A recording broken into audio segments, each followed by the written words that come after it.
Hey guys, in set number 5, we're in section 5, verses 1 through 10, but I specifically wanted to look at 1 and then like sort of 10.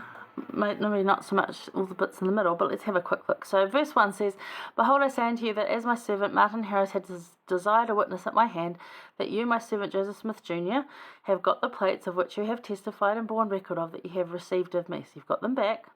You've got them. And in 2, "But now behold, you shall say unto him who spake unto you, I the Lord am God, and I have given these things unto you, my servant Joseph Smith Jr., and have commanded you that you should stand as a witness of these things. And this is verse 3, and I have caused you that you should enter into a covenant with me, that you should not show them, except to those persons to whom I commanded you. And you have no power over them, except I grant it unto you. And that you've got a gift to translate the plates. The first gift I bestowed upon you, it's come back, but you should pretend to no other gift until my purpose is fulfilled in this, for I will grant unto you no other gift until it is finished." So this is your main work. You have other spiritual gifts. They will come later.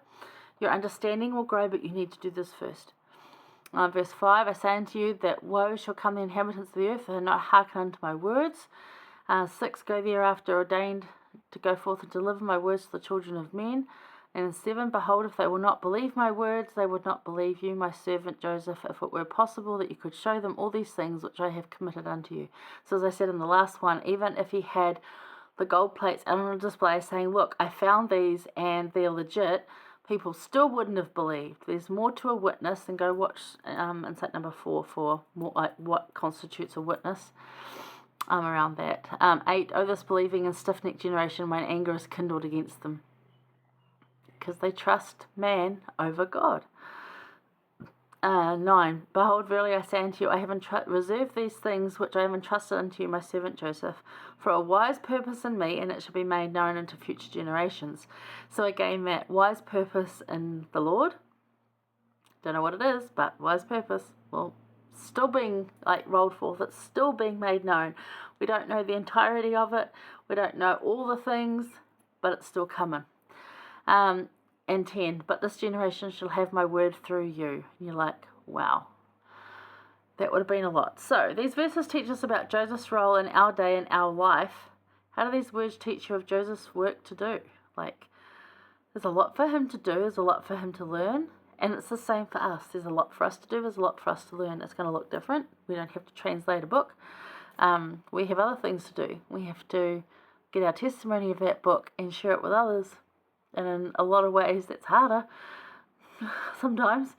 But words given to a prophet. So this is Joseph's role. We have a role too. So each prophet has a work and a purpose. Can you name any? What have you got? I know President Nelson's all about temples, but one of the reasons that we have that temple like that is because President Hinckley, after going to, I can't even remember what meeting it was, drew on a napkin, like a paper napkin, a design for a smaller temple and how it could work. It just came to him. So we have smaller temples, otherwise they all had to be like big grand things. And he drew a smaller temple in a way that it could work, that it didn't have to do this, it could do that and could do that. That was revelation that was given to him. So he had a lot of work around temples as well. Ezra Taft Benson was all about Book of Mormon. It was Book of Mormon, Book of Mormon, Book of Mormon. And thank goodness, because there's so many of us from that generation that just absolutely love the Book of Mormon and have been able to pass that on to this generation now, which are our young people now. And they have a love for the Book of Mormon as well. So that really shows. President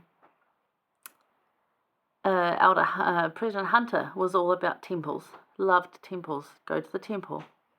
You know, everything in the world could be cured by going to a temple. I'm pretty sure that's what he thought, but it definitely did lift the soul. So what others can you name? What other prophets have you had in your life that you can name had a thing? I'm sure President Monson had something. I can't think what it might be. Some have really pushed education. Joseph F. Smith or Joseph Fielding Smith, I'm not sure, one of the two, really pushed family history and had lots of visions around family history and how that applied to temple work. And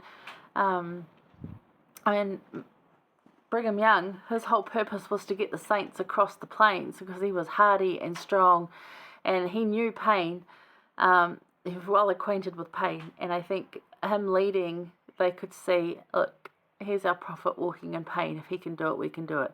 They needed someone like him. Joseph's purpose was to translate the Book of Mormon and to organize the church.